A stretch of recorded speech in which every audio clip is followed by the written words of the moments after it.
Не беше любов, а глад. Чува се много нисък и треперещ звук на синтезатора, последван от съскане, което звучи като зле настроено радио, и бас, който кара земята да се тресе. Фрей започва да пее, правейки преувеличени пози на страдание.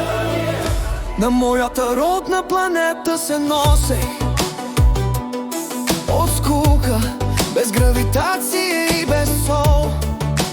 Ядя хранителна паста, нищо радикално. Бях обикновен детет с малки мечти, просто исках лек кораб и малко земя, но съдбата, съдбата е черна дупка.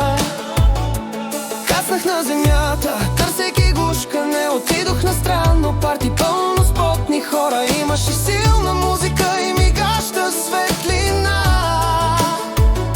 И ето тя, в черна рокля и фатална визия, танцуваме между пространствена ламбада. Помислих си, днес е време Фрай да се справи добре. Завъртях я около пистата, тя също ме дръпна, но по средата на въртенето усетих обождане. Не беше целувка, а ухапване! Тя беше вампир и станах салата. Вижте ме сега, какъв луд хибрид.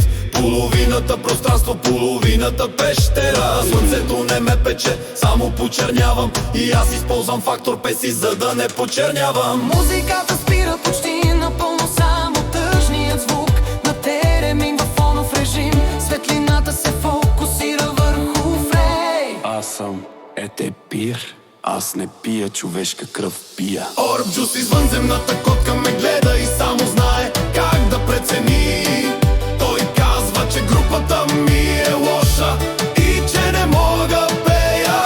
Най-странният вампир, Слънчевата система, от повече от година. Мочечона си нема. Най-странният вампир, Слънчевата система, от повече от година. аз съм Етепиро, ужаса на караокето.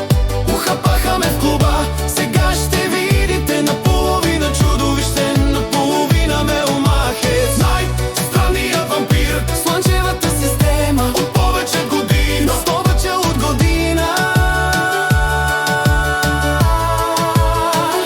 Защото аз съм етепиро, ужаса на караокето.